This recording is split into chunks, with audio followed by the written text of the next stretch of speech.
ಪ್ರತಿ ವರ್ಷಕ್ಕೆ ನಮ್ಮ ಸಾಸರಹೊಳೆ ಗ್ರಾಮದಲ್ಲಿ ಈ ವರ್ಷವೂ ಗಡ್ಡಿ ಬಸವೇಶ್ವರ ಜಾತ್ರೆ ನಡೀತಾ ಇದೆ.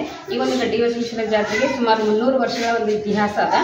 ಇಲ್ಲಿ ನಮ್ಮ 300 ವರ್ಷಗಳಿಂದ ಹಿಂದೆ ಋಷಿಮುನಿಗಳು ವಾಸ ಮಾಡ್ತಾ ಇದ್ರು, ಜೊತೆಗೆ ತಪಸ್ಸನ್ನ ಮಾಡ್ತಾ ಇದ್ರು. ಹಾಗಾಗಿ ಸಹಸ್ರ ಮುನಿಗಳ ವಾಡವನ್ನ ಹೋಗಿ ಈಗ ಸಹಸ್ರವಾಡ ಅಂತ ಆಗಿದೆ.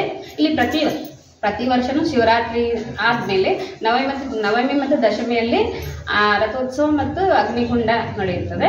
ಈ ಒಂದು ರಥೋತ್ಸವಕ್ಕೆ ಸುತ್ತಮುತ್ತಲಿನ ಊರಿನ ಎಲ್ಲ ಜನರು ಕೂಡ ಅಂದರೆ ಸದ್ಭಕ್ತರು ಎಲ್ಲ ಬರ್ತಾರೆ.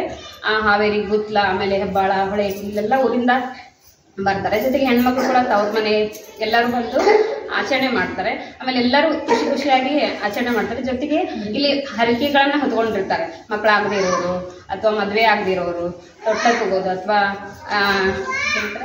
ಉಡಿ ತುಂಬಿಸ್ಕೊಳ್ಳೋದು ಇದೆಲ್ಲ ಮಾಡ್ತಾರೆ.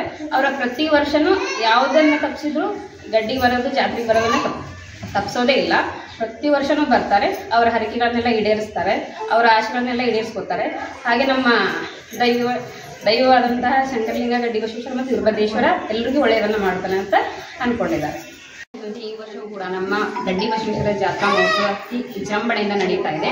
ಈ ಒಂದು ಗಡ್ಡಿ ಬಸವೇಶ್ವರ ಜಾತ್ರಾ ಮಹೋತ್ಸವವು ಅಥವಾ ಗಡ್ಡಿಗೆ ಸುಮಾರು 300 ವರ್ಷಗಳ ಇತಿಹಾಸವನ್ನು ಹೊಂದಿದೆ. 300 ವರ್ಷಗಳ ಹಿಂದೆ ಹಲವಾರು ಸಹಸ್ರ ಋಷಿಮುನಿಗಳು ನಮ್ಮ ಒಂದು ಗಡ್ಡೆಯಲ್ಲಿ ತಪಸ್ಸನ್ನ ಮಾಡಿ ಸಿದ್ಧಿಯನ್ನು ಪಡ್ಕೊಂಡಿದ್ದಾರೆ.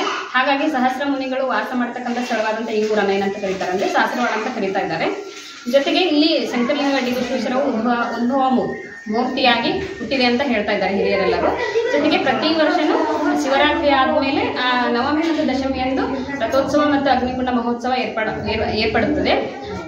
ಈ ಒಂದು ರಥೋತ್ಸವ ಮತ್ತು ಅಗ್ನಿಕುಂಡಕ್ಕೆ ಸುತ್ತಮುತ್ತಲಿನ ಸದ್ಭಕ್ತರೆಲ್ಲರೂ ಬಂದು ಭಾಗವಹಿಸ್ತಾರೆ. ಜೊತೆಗೆ ಊರಿನ ಹೆಣ್ಮಕ್ಳು ತವ್ರ ಮನೆಗೆ ಬಂದು ಹಬ್ಬವನ್ನು ಆಚರಣೆ ಮಾಡ್ತಾರೆ. ಸುತ್ತಮುತ್ತಲಿನ ಊರಿನವರು ಕೂಡ ಬರ್ತಾರೆ.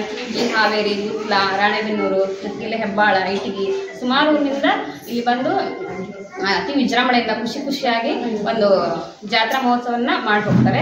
ಜೊತೆಗೆ ಅವರ ಹಲವಾರು ಹರಕೆಗಳನ್ನ ಹೊತ್ಕೊಂಡಿರ್ತಾರೆ. ತಮ್ಮ ಮಕ್ಕಳಾಗದೇ ಇದ್ರೆ ಅಥವಾ ಕಂಕಣವಾಗಿ ಕೂಡಿ ಬರದೇ ಇದ್ರೆ ಅದಕ್ಕೆ ಬೇಕಾದಂತಹ ಎಲ್ಲ ಹರಕೆಗಳನ್ನ ಹೊತ್ಕೊಂಡಿರ್ತಾರೆ. ಆ ಹರಕೆಗಳು ಏರ್ಪಟ್ಟ ಮೇಲೆ ಪ್ರತಿ ವರ್ಷ ಬಂದು ಅದನ್ನ ಹರಕೆಗಳನ್ನ ತೀರಿಸ್ತಾರೆ. ಜೊತೆಗೆ ರಥೋತ್ಸವನ ಅತಿ ವಿಜೃಂಭಣೆಯಿಂದ ನಡೀತದೆ. ಅಗ್ನಿ ಮಹೋತ್ಸವ ಕೂಡ ವಿಜೃಂಭಣೆಯಿಂದ ನಡೀತದೆ. ಈ ವರ್ಷ ಇನ್ನ ಹೆಚ್ಚು ವಿಜೃಂಭಣೆಯಿಂದ ನಡೀತಾ ಇದೆ. ನಾವು ಪ್ರತಿ ವರ್ಷನೂ ತಪ್ಪದೇನೆ ಈ ಜಾತ್ರೆಗೆ ಬರ್ತೇವೆ. ನಿಮ್ಮ ಹೆಸರು? ನನ್ನ ಹೆಸರು ಮಹಾದೇವಿ ದುಂಡಿ ಅಂತ.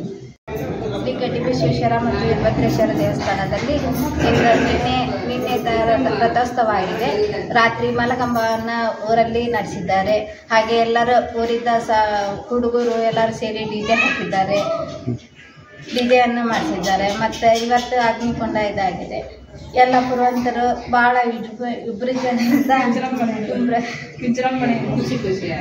ಖುಷಿಯಾಗಿ ಎಲ್ಲರೂ ನಡೆಸಿದ್ದಾರೆ. ಮತ್ತು ಅಗ್ನಿಕೊಂಡವು ಭಾಳ ಚೆಂದ ಆಗಿದೆ. ಎಲ್ಲರೂ ಸದ್ಭಕ್ತರು ತಮ್ಮ ಆಸೆ ಎಲ್ಲವನ್ನು ಈಡೇರಿಸಿದ್ದಾನೆ. ಹಾಗೆ ಅವನನ್ನು ನಂಬಿ ಬಂದವನ್ನ ಎಂದೂ ಕೈ ಬಿಟ್ಟಿಲ್ಲ ಗಡ್ಡಿ ಬಸವೇಶ್ವರ.